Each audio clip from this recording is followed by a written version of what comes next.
The snow had arrived early that December, covering the small town in a quiet white stillness that felt almost sacred. But inside the modest Bennett home, peace had been replaced by something Elijah never expected to face so close to Christmas. Silence heavy with worry. Just 3 days earlier, he had walked out of the factory gates for the last time, a cardboard box in his hands and a tremor in his chest. The company was closing, jobs were gone, and the timing could not have been worse. Elijah stood in the living room, watching his 10-year-old son, Matthew, tape a paper star onto the wall. They had no tree this year, but the boy's smile didn't dim. "Dad, look, I made it myself." Elijah forced a smile back, the weight of his secret pressing deeper. Matthew didn't know. Not yet. Elijah couldn't bring himself to crush that spark of hope glowing in his son's eyes. Outside, distant church bells rang, reminding Elijah of the season's meaning, light in darkness, hope in hardship. But right now, all he felt was the sting of failing as a provider. He had always believed God guided the faithful, yet tonight, even breathing felt like an act of courage. Still, a quiet thought tugged at him. Soft but persistent. This moment is not the end. Something is unfolding. A micro-loop of doubt and hope played inside him. Every time his fear rose, Matthew's laughter seemed to pull it back down. Elijah didn't know it yet, but this Christmas would reveal far more than his struggle. It would uncover who he truly was and the purpose God had been shaping all along. Elijah woke before sunrise the next morning, long before Matthew stirred in his small bedroom. The winter cold pressed against the windows, and the old heater hummed unevenly, as if struggling to keep up with the season. Elijah wrapped his coat around himself, not because he needed it inside, but because he was preparing for another day of searching, another day of pretending everything was fine. He walked into the kitchen, mentally calculating how many groceries he could stretch for the week.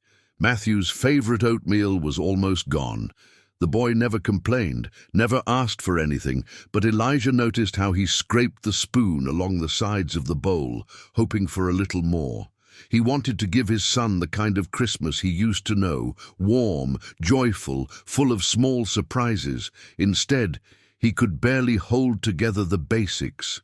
Still, Matthew's innocence lit the house in ways no decoration could. After breakfast, the boy handed Elijah a folded piece of paper. "It's my Christmas list, Dad, but it's really short this year." Elijah unfolded it slowly, only 2 lines.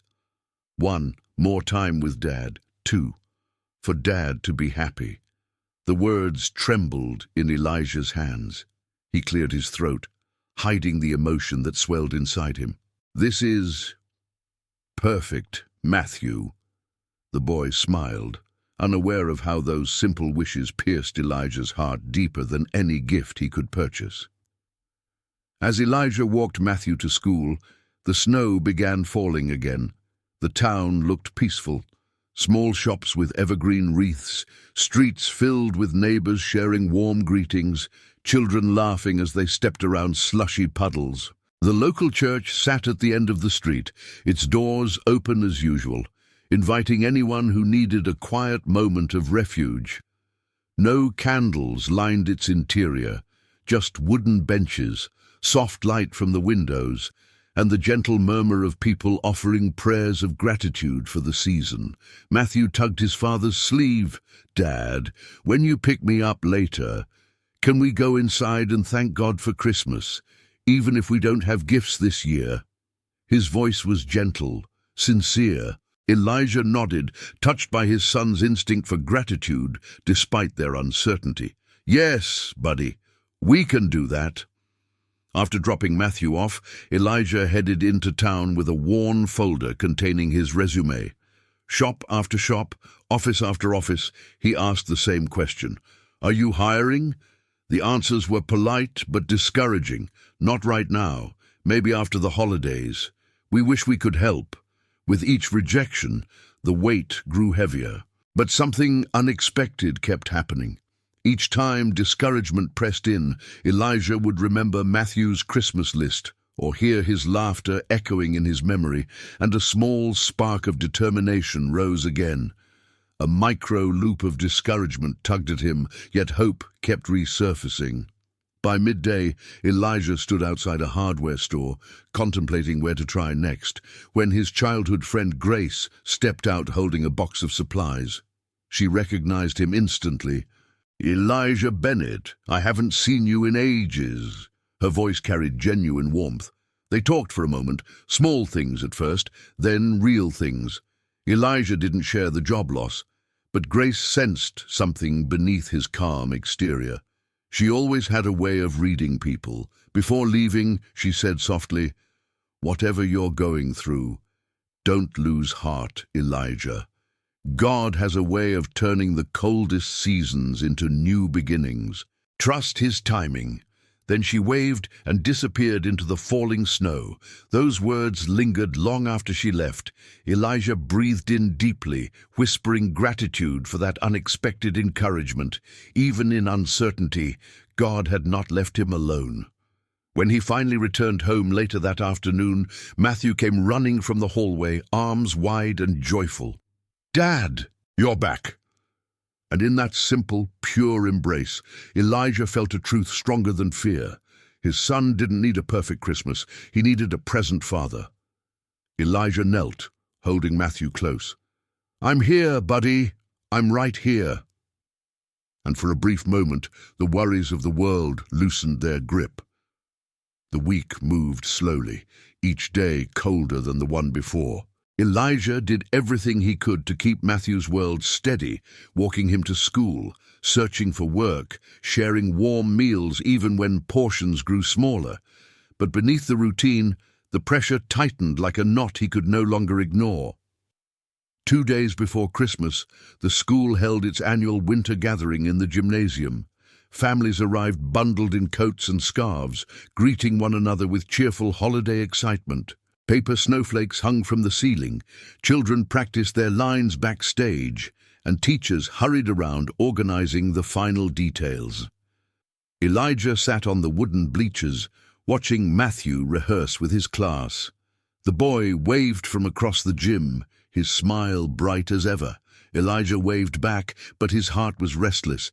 He had checked the last of his savings that morning, barely enough to stretch into January. He still hadn't found work. And the truth he'd been hiding from everyone felt heavier every hour. During a break in the rehearsal, a murmur rippled through the room as parents noticed Elijah sitting quietly by himself. A few whispered among themselves. One man, Mr. Carmichael, whose daughter was in Matthew's class, approached Elijah with a stiff smile. "Elijah, everything all right?" he asked. "Haven't seen you at the factory lately." Elijah swallowed. "I'm figuring things out." Carmichael raised an eyebrow, his voice dropping. "Heard the layoffs hit hard. Shame, right before Christmas." Several parents nearby leaned slightly closer, pretending not to listen. "Must be tough. Matthew mentioned you two didn't get a tree this year." Elijah's chest tightened, not from embarrassment, but from the sting of being exposed. His struggle laid bare in a room full of families who didn't know what quiet desperation felt like. "Did someone say something mean?" Elijah shook his head gently. "Doesn't matter. Let's just finish the rehearsal." Yet, as the program continued, Elijah felt the weight of failure pressing harder. He wanted to be strong, wanted to shield his son, wanted to believe he could fix everything before Christmas morning. But now, the entire room seemed to know his struggle, and he couldn't hide behind polite smiles anymore. He forced a steady breath. "We're doing what we can," he said calmly, but the whispers spread. A few sympathetic glances, a few judgmental ones. One mother whispered, "How is he managing?" Another added, "Poor child, must be difficult." The words pierced deeper than they realized. When Matthew returned to the bleachers, he noticed the tension instantly. "Dad, are you okay?" Elijah forced a smile. "I'm fine, buddy, just a little tired." But Matthew wasn't convinced. After the event ended, as parents gathered their children, Carmichael approached again. "If you're looking for work," he said, "my brother's company might have something after the new year. Not guaranteed, of course." His tone suggested more pity than help. Elijah nodded, grateful for even the smallest possibility, but the humiliation lingered. Walking home through the snow, Matthew slipped his hand into Elijah's. "Dad," he said softly, "I don't care what anyone said. You're doing your best, and God sees that." Elijah felt a warmth inside him that had nothing to do with the winter air. His son believed in him, even when he struggled to believe in himself. But Matthew's words couldn't erase the growing truth. They were running out of time, and Christmas was only hours away. The morning before Christmas arrived, with a soft snowfall that covered the roofs and streets like a quiet blessing.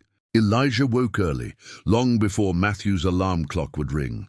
He sat at the kitchen table, hands wrapped around a cup of lukewarm coffee, staring at the faint grey light pushing through the window. The house felt impossibly still, a silence filled not with peace, but with decisions waiting to be made. He had tried everything, every store, every shop, every person who might know someone. Nothing.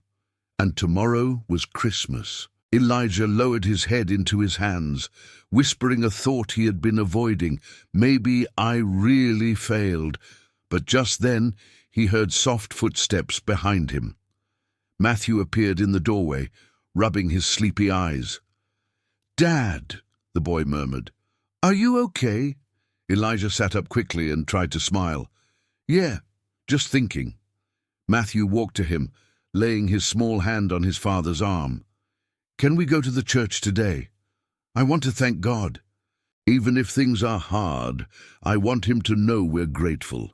The simplicity and sincerity of that request pierced deeply. Elijah swallowed hard, nodding. "Yes, buddy, we can go." They bundled up and walked through the snow-covered town. The church doors were open as always, welcoming anyone who needed a moment of stillness. Inside, sunlight filtered through the windows in warm, gentle strips.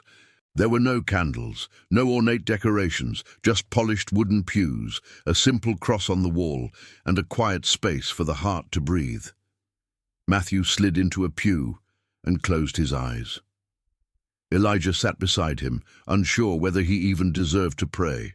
He felt empty, like a man who had reached the end of himself. But then Matthew whispered, "We can pray together, Dad."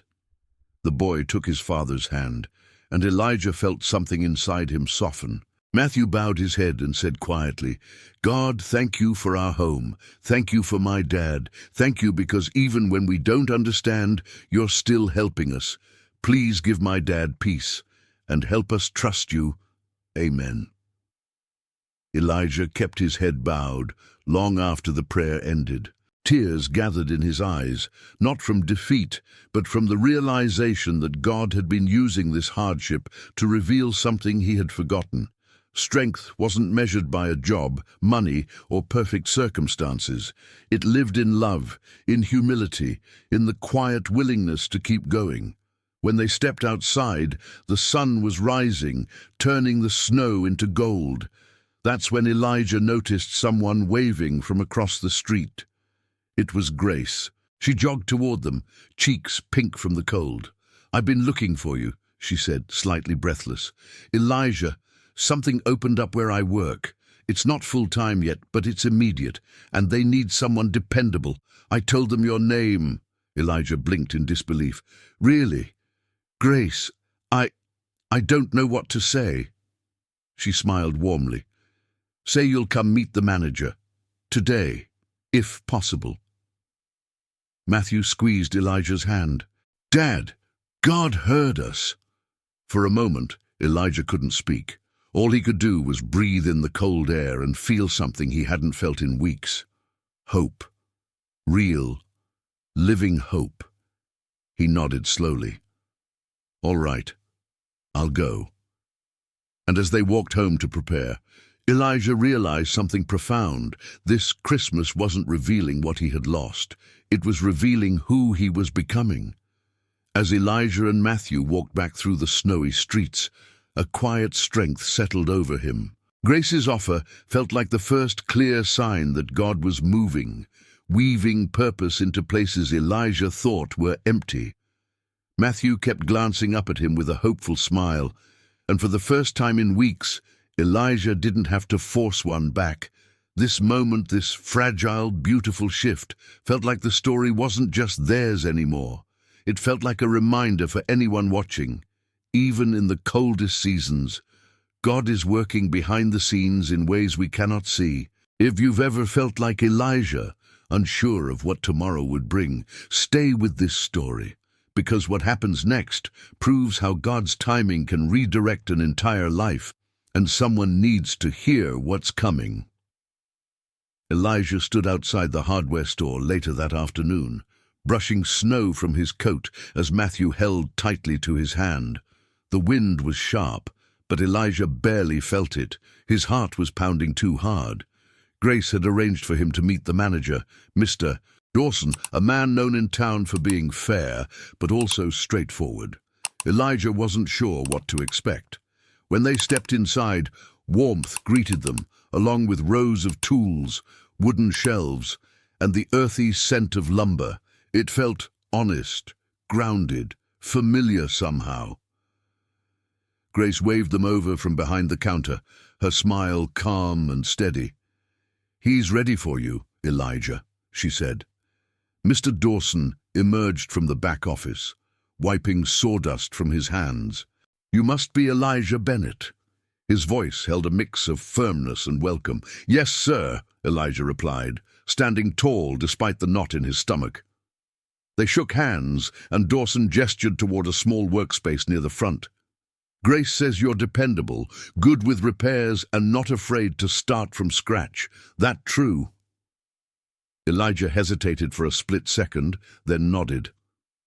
"I've had a tough few weeks, but yes, sir. I won't waste an opportunity." Dawson studied him carefully, the kind of look that sees more than it shows. After a long moment, he crossed his arms. "We're short-staffed. Need someone for inventory and basic repairs. It's part-time for now, but if you work well, it could grow." Elijah's breath caught. This wasn't pity. This was possibility. "I can start today," he said. Dawson raised an eyebrow, impressed. "Good. Let's see what you can do." While Elijah was shown around, Matthew sat on a small chair, swinging his legs happily as Grace kept an eye on him. Every so often, the boy looked toward his dad, smiling like he already knew this was the beginning of something new. And maybe it was. For the next 2 hours, Elijah worked through a series of simple tasks: organizing shelves, checking tools, fixing a loose cabinet hinge. Each time he completed something, Dawson would nod, studying him with a quiet approval. It was as if Elijah's hands remembered what his spirit had forgotten. He wasn't broken, he was capable. By the end of the trial shift, Dawson extended his hand again. "You did good. Be here tomorrow at 8. We'll talk schedule." Elijah felt the world grow lighter. "Thank you, truly." As they stepped outside into the early evening glow, Matthew ran ahead and spun in the falling snow. "Dad, you got the job!" Elijah let out a breath he'd held for weeks.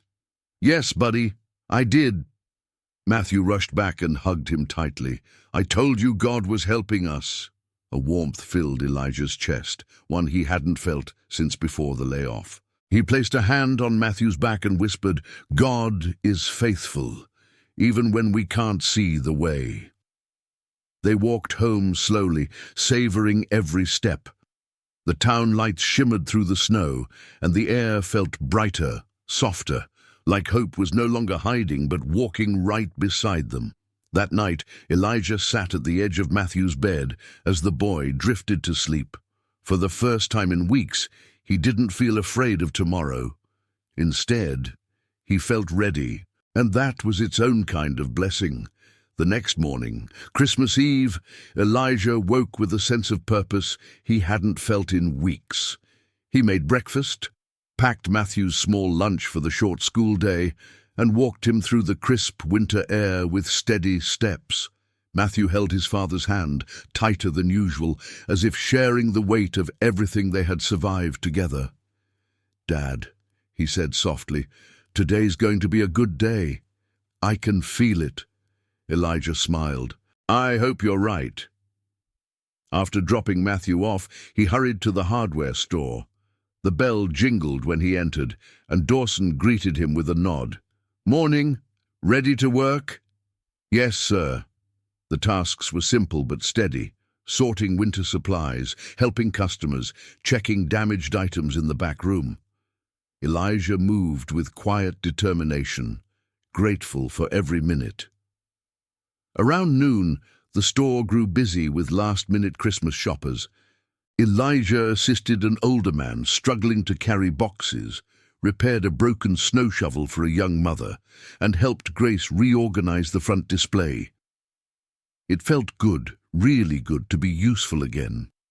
But just when the day seemed promising, the second trial arrived. Shortly after the lunch rush, the delivery truck rolled in with heavy crates of equipment.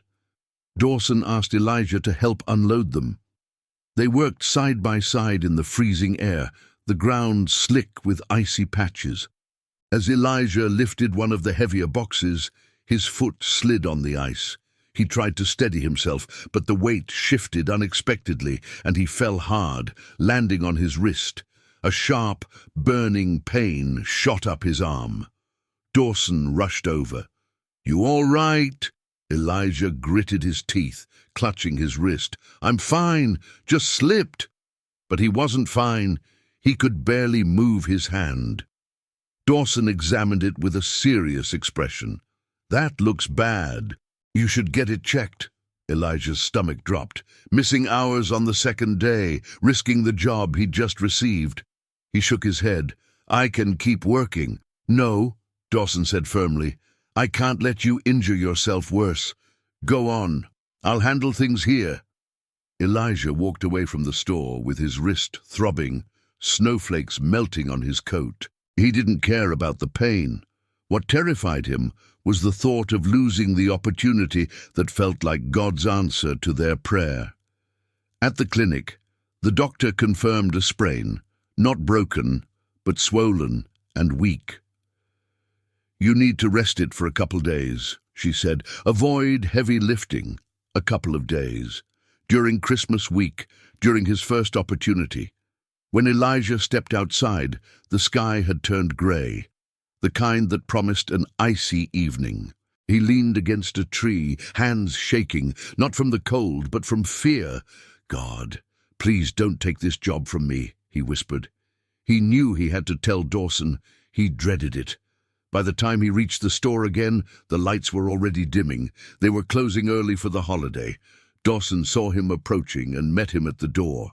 "How bad is it?" "A sprain," Elijah said quietly. "The doctor says I shouldn't lift anything heavy for a few days." Dawson crossed his arms, silence heavy between them. "I understand if this changes things," Elijah added. His voice wavered. "I'll manage somehow." Dawson let out a long breath. "Elijah, accidents happen. You didn't do this on purpose. Rest your wrist." He paused, then added, "Your job is still here. Come back when you're ready." Elijah blinked, shocked. "Are you sure?" "Yes. Hard workers are hard to find. You proved yourself yesterday." Relief washed over him, deep and powerful. He thanked Dawson repeatedly before heading home. That night, with Matthew sleeping peacefully beside the small handmade paper star on their wall, Elijah sat in the dim living room, holding his bandaged wrist close. The trial had come suddenly, but grace had come just as quickly, and Christmas was only hours away. Christmas morning arrived softly, as if the world exhaled a gentle peace over the small Bennett home. Light filtered through the curtains in quiet streaks, warming the room where Elijah sat alone. watching Matthew sleep curled beneath his blanket. The paper star still hung on the wall, crooked, simple, perfect. It reminded Elijah of everything they had walked through together, and everything they still hoped for. His wrist ached with every small movement, but strangely, his heart did not. There was a clarity inside him, a sense that the trials weren't punishments, but preparation. He didn't fully understand it, yet it felt undeniable. Matthew stirred awake and blinked at him sleepily. "Dad. Merry Christmas." "Merry Christmas, buddy." The boy sat up quickly. "Can we go outside? I want to see the snow." They bundled up and stepped into the bright morning. The town was quiet, streets blanketed in untouched white. Elijah held Matthew's hand as they walked toward the small park near their home. Every breath clouded in the cold air, but the silence felt peaceful, like God had set the whole world still just for this moment. At the park, Matthew suddenly stopped. "Dad, look." Elijah turned and saw a group of neighbors approaching. Grace, Mr. Dawson, some families from school, even a few parents who had whispered about him at the winter gathering. They were carrying bags, boxes, and wrapped items. Elijah's breath caught as they reached him. Grace spoke first. "We wanted you to know you're not alone this Christmas." Dawson stepped forward, holding a box with tools Elijah could use once his wrist healed. "You've got a place with us at the store, but you've also got a place in this community." Then the families came closer, some with groceries, others with warm clothes for Matthew, and a few with simple gifts. Nothing extravagant, just kindness, honest, humble kindness. Elijah couldn't speak. His throat tightened, eyes stinging. Matthew looked up at him, smiling softly. "Dad, God heard us again." Elijah knelt down, pulling his son close with his good arm. A quiet prayer rose from his soul, unplanned and sincere. "Father, thank you, not just for the blessings, but for showing me your heart through these people. Teach me to walk in your purpose." As he whispered those words, something settled in him. An understanding he hadn't expected. The job was a blessing, but it wasn't the true miracle. The true purpose had been shaping inside him all along: humility, trust, resilience, gratitude, and a deeper awareness of God's presence in every step. The cold had not broken him, it had revealed him. Elijah rose slowly, tears still in his eyes, and looked at the people gathered around them. For the first time, he didn't feel ashamed of what he had lost. He felt grateful for what God was building. And Christmas morning, standing in the quiet snow with his son by his side, Elijah realized this was the moment everything finally made sense. The walk home that Christmas morning felt nothing like the countless walks Elijah and Matthew had taken in the weeks before. Back then, the snow-covered streets had felt cold, uncertain, almost heavy. But today, each step felt lighter, almost lifted by something unseen yet unmistakably real. Matthew carried a small box of gifts from the neighbors, his smile shining brighter than the winter sun. Elijah walked beside him, the sling supporting his wrist barely noticeable compared to the warmth taking root inside his chest. When they reached home, Elijah set the items on the kitchen table: food, tools, clothes, a few thoughtful presents. It wasn't the material support that moved him most. It was the reminder that God had never abandoned them. He had used an entire community to show his care. Elijah stood still for a long moment, taking in the sight of their small, simple home filled with unexpected kindness. A deep breath lifted his shoulders, and a fuller one released everything he had been holding for weeks. "God," he whispered, closing his eyes, "thank you for carrying us when I felt lost. Thank you for providing more than I expected. Thank you for showing me that your timing is good and your faithfulness never fades." A wave of quiet peace washed through him, steady, grounding, undeniable. It wasn't the peace that comes from things going right. It was the peace that comes from finally seeing God's fingerprints on every moment that had once felt hopeless. Matthew approached and leaned against his father's side. "You're smiling again, Dad." Elijah chuckled softly. "I guess I am. And you're not worried anymore." "Not the way I was," Elijah replied. "God's taken care of us. He always has, even when I couldn't see it." For the rest of the day, they set up the small gifts, shared a warm meal, and talked about the new year ahead. Elijah helped Matthew assemble a simple wooden puzzle, guiding him gently with his uninjured hand. Each piece clicked into place like a quiet metaphor for the life God was stitching together for them. Late that afternoon, Grace stopped by with a container of homemade food. She stood in the doorway, smiling. "Just checking in. How are you two holding up?" Elijah returned the smile with genuine gratitude. "Better than we've been in a long time." She nodded. "You're stronger than you think, Elijah, and God's not done with you yet."